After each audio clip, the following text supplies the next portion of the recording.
We're going to dive right in to velocity banking confusion. So I've done videos on velocity banking for credit cards, for mortgages, and I've seen many others. And I've also put out videos on some of the myths behind velocity banking. So I'm going to discuss, does it work? Does it not work? And some of the issues you have to look out for when you see explanations. I believe it's probably one of the most confusing methods for debt reduction because of the way it's explained. I don't think it's explained very well. And I think people are using, I don't want to say tricks, but they're putting things into the equation that aren't actually velocity banking, which makes it look like it works much better than it does. At the end, I'm going to show you exactly what it is. It's very, very simplistic. But let me show you 5 things I've noticed that I want you to look out for when you watch some of these videos. I did one of these before. This is August of 2024. I want to show you again because I've seen so many comments on my videos and others where there's some confusion. First, let's talk about interest. Now, if you've seen some of these videos, you'll see that they say you've got, for example, I'm going to use a $10,000 balance on whatever it is, a credit card, let's say, and they'll talk about how you move your income over onto the credit card, and then you pay your bills from the credit card, okay? So you make a $2,000 payment. You move your income this month, and you're down to $8,000. And then you use the credit card for your expenses. So let's say you spend another $1,800. Now you're up to $9,800. Okay. The next month rolls around, and you put $2,000 on the card, and it knocks it down to $7,800, and then you pay expenses off of it. You see where this is going. I actually saw a video, 2 of them. What's missing here? What's missing here is that each month you have to pay interest on your credit card. Some examples, I saw a video that didn't even include the interest. They just glossed over it, said nothing about it, and just kept going. Well, no.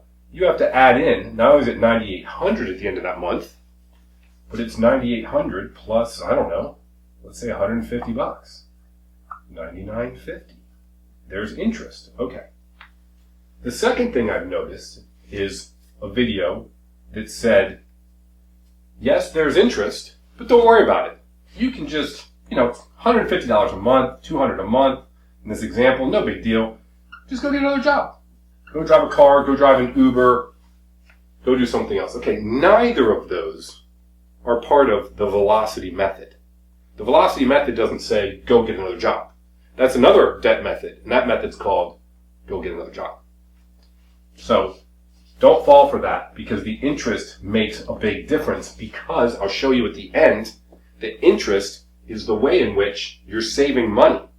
Okay, so make sure there's interest, and don't fall for we're not going to put it in the calculation. The reason they leave it out of the calculation is because the results will look much better when you're not calculating in the interest. Okay, that's the first thing to look out for. The second one, I've seen examples where they'll say, okay, this person has a $10,000 balance on their credit card, and they've got their $2,000 in income, but actually they have $3,000 in income. They have $2,000 in expenses and an extra $1,000 that they don't need. They could put it in the bank and use interest or whatever. So they're going to move $3,000 onto the card. That's $7,000. And then they're only going to do $2,000 in expenses because they have an extra $1,000. They're up to $9,000 because they have an extra $1,000. All right. Well, the point, again, there's no interest in this one. I didn't write any interest in there for that month. But what they fail to tell you is, hey, the reason these results look so juicy is because the person has an extra $1,000 to pay down their credit card debt. They don't even have to use the method of moving everything onto the card. They could literally just make an extra $1,000 payment on their credit card every month. And it would be very close. Now, I've done the math. It all depends on interest rates and other things, but I have other videos that would show you that, yes, you are going to pay it down slightly faster by moving everything, the whole income over. But it's not a huge difference when you're talking about small balances over small amounts of time. it's much easier to just make an extra $1,000 payment a month. So sometimes if you see one that says, here's what we're going to do. We're going to move the income onto the card, or we're going to use this HELOC for the mortgage, and then we're going to pay off the HELOC, or then we're going to use the card to pay the expenses, and oh, by the way, this person has an extra $1,000 a month, so here's what we decided to do. Well, what you could just decide to do is pay an extra $1,000 a month. Actually, I have calculators. I put a link below that go through many different debt methods. Not death methods. No one's being killed. Debt methods to show you that if you add additional money, whether it be to a mortgage or to a credit card, how quickly you can pay it off because you're reducing interest really quickly. So don't be weary of the examples that happen to say, oh, and they happen to have some extra money, because that's going to greatly skew the results and, again, make the method look much better than it is. All right. The next one is what I call the free money one. They want you to believe that they found you free money. Let me explain. They'll say the credit card, for example, again, is a $10,000 limit. I'm sorry, you owe $10,000 on the credit card, and you have a $400 monthly payment. Okay. So again, here's the example. There's your $10,000. Now, this person, they'll say, has $2,000 in expenses and a $400 credit card payment. You move your $2,000 of income, let's say that $2,000 in income, $2,000 in expenses, because they say this is someone who has zero extra dollars. They call it zero cash flow. Okay? So they're spending everything that's coming in. So you move your $2,000 to the card and you're down to $8,000. And they say, look, you had $2,000 in income, $2,000 in expenses. You're going to use your card to pay the expenses. You also had a $400 payment. Well, we just got you $400 in cash flow. We just saved you $400. You just made an extra free $400 because by putting the $2,000 on the card, you satisfied the payment. Okay, two things. One, when you put the $2,000 on, did you satisfy the payment? Yes, you did. They expected to see $400 appear, MasterCard. They're like, we expect $400 this month. You made a payment of $2,000. Yeah, that satisfies it. You made more than... But your expenses are $2,000. So you knocked it down, but then your expenses are $2,000. So it goes back up to $10,000. They want you to believe that you made a $400 payment and it went down. That this actually went down by $400. In other words, you don't owe $10,000, you actually owe $9,600. Because by satisfying that payment, a $400 payment was made. No, it wasn't. A $2,000 payment was made, and then you added $2,000 in expenses. You're back to $10,000. So yes, you satisfied the $400, but you have not decreased your balance. Because of the $2,000 expenses, you're back up, plus you have to put in the interest. So, and they kind of obfuscate this, but they make you think that they've created a situation where you can decrease your balance and not have to make that payment. That's not true. Because of the expenses, you're back up to the original balance plus interest. So you're no better off. There's no free $400. Okay, two more. Here are the two additional ones. I've seen people say that the limit will be reduced. Now, let's say that you have a $10,000 limit on your credit card and you've charged $10,000. And you use the method and you're moving over your income of $2,000 to make a $2,000 payment, and then you're going to use a card to pay the expenses, the typical velocity method. So you make that big payment. I've heard people say that now you have, the credit card company has given you a limit of $10,000. They'll say, well, because you made a large payment, the credit card company is going to lower your limit.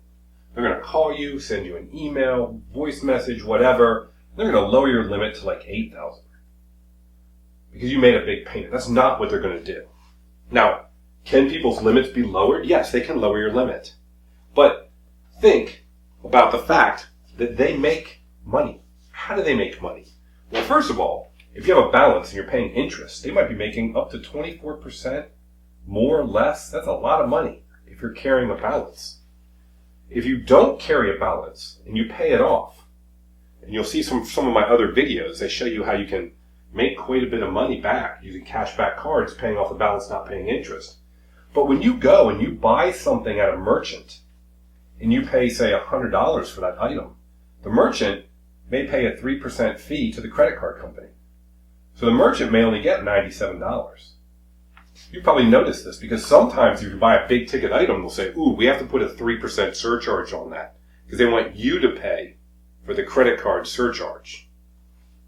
So they'll try to charge you and they might say, oh, you got to pay us $103 because they're going to charge us 3%. Doesn't actually work out, but you get the idea.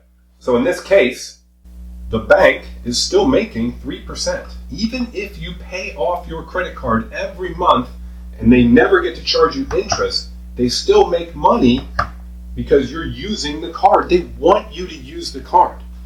And they're happy when you pay it off. And they're happy if you turn around and spend another $1,500. Now you owe $9,500. If you're keeping a balance, they're getting this. Plus you're buying stuff, they're getting that. They're getting both. If you pay your balance off, they're getting this. So it is a myth that when you make a large payment on a credit card, your balance will be instantly reduced. Okay. This is one that when you think about it, you think, yeah, that makes sense.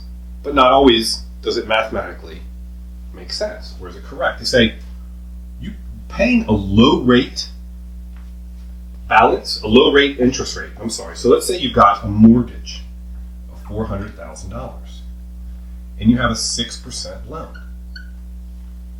And then the method, and I have a whole method on using it for using HELOCs or any personal loans or any type of loans to help pay down your mortgage faster. And we might say, look, get a $20,000 loan at 10%. And they'll say, wait a second, you're paying a low rate loan with a high rate loan? That doesn't make any sense. You don't pay down a low rate loan to $380 with a high rate loan.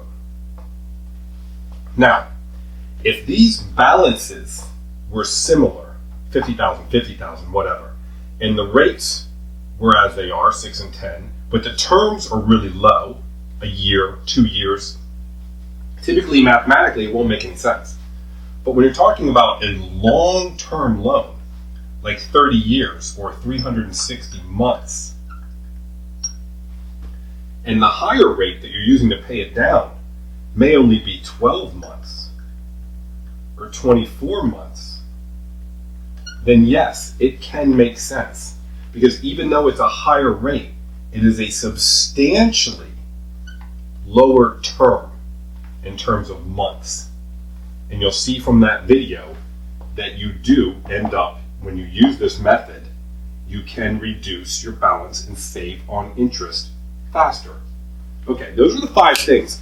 Now let me explain very simply how velocity banking actually works. Whether it be a credit card or a home or whatever it is that you're paying off using the method, you're paying off a balance of a loan. And let's just say it happens to be a home of $400,000. Every month you have a payment. And let's just say this is whatever it is, 7%. And let's just say your payment for the month is $3,000. Okay. Your payment is made up of 2 things. You're probably familiar with the fact that it's made up of interest and principal. So let's say that this is made up of, let's just say it's $2,000 in interest and $1,000 in principal. And the total of that is $3,000. Okay, so this payment is made up of an interest portion and a principal portion. Okay, velocity banking, what is it doing? Well, you cannot change that. You owe $400,000. You're going to pay back $400,000. Okay, well then how is it helping you? Well, this is what you owe. That's the principal.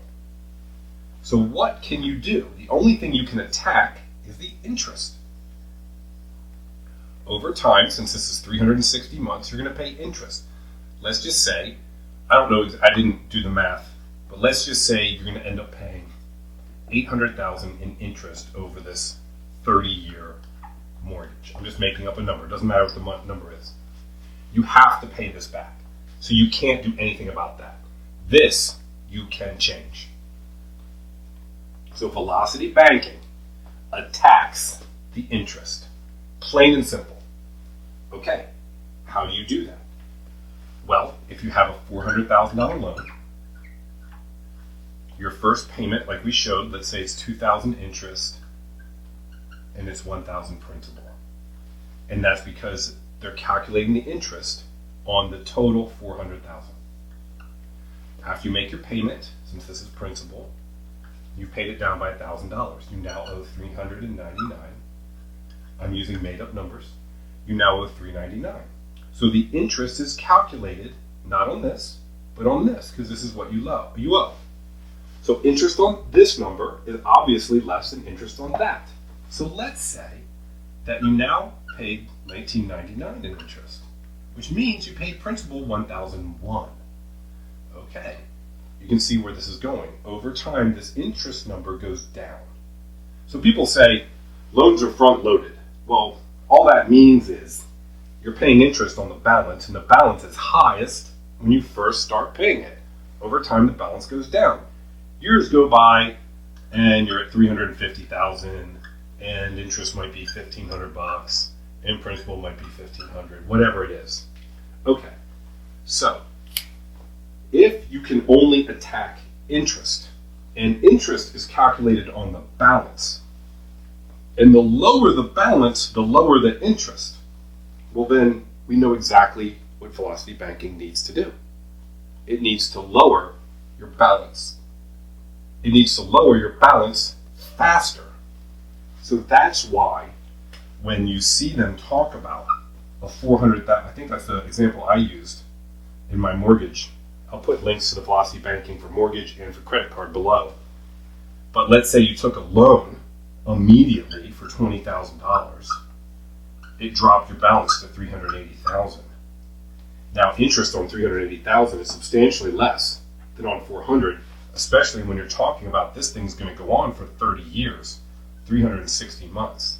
So yes, you have a new loan, and yes, it may have a higher interest rate, but it's going to be a shorter term, and you've dropped this balance so much that you're going to pay interest over here, and you're going to pay interest over here. You're thinking, well, that's double interest. But no, this interest has gone down, and when you do the math, the differential, again, there's a video linked below that shows that you'll end up saving more than you end up paying in extra interest. So if you save more in interest over this 360 month loan than you paid on this 12 or 24 month loan, then it works out. And that's why it works. Because you drop the balance by big chunks and you're paying less in interest, not less percentage rate, but total interest amount in dollars is less than what you saved. So you saved more than you paid in extra interest. Does that make sense? It's not that the interest rate's lower, it's that the only thing that matters is how much dollars are you paying. Credit cards the same way. You have a credit card, you might move money onto it from the income, from your income. You might put that on the credit card and then use the credit card to pay your expenses. So you've lowered the balance by a big chunk. Of course, the balance goes up during the course of the month as you pay expenses. Then you lower it by a chunk again. But what are you doing? You're paying less in interest than if you had the higher balance. There's a video, a link below to show that as well. So I just wanted to explain that you see a lot of the myths and the things that people don't talk about or they leave out to make it sound like it's juicier than it is. It's not an easy method to implement by any means. Sometimes you gotta take extra loans out. Sometimes you can't get the extra loans. Sometimes you can. Sometimes the interest rates don't make sense. I also have links below to calculators to show you. I do it with a loan where I can show you if you take an extra loan, will you save money or not? It does all the math for you. It's really cool because you just put the numbers in, hit the button, and figure out if it makes sense for you or not. But if it's a credit card method and you're moving income on it and you're taking expenses off, sometimes it's just easier to make larger payments if you can. There are other methods you can use. I'm not saying that I advocate the velocity banking method. I'm just saying that given the right circumstances, it can work, but it can also be a lot of work to do. And oftentimes it is not as lucrative or as juicy as some of the videos show you. So make sure you educate yourself. You watch other videos. I have probably well over 100 videos on different ways of getting out of debt, avalanche methods, snowball methods, all kinds of things you can do, all kinds of out-of-the-box stuff to help you save money. Some might work for you, some may not, but take a look and educate yourself before you jump in and try to implement something that may be more trouble than it's worth. So I hope this was helpful. Have a great day, and I hope you're able to get out of debt and take control of your own finances, because I always say, government doesn't care about you, banks don't care about you. You want real freedom, you need financial freedom. Have a great day.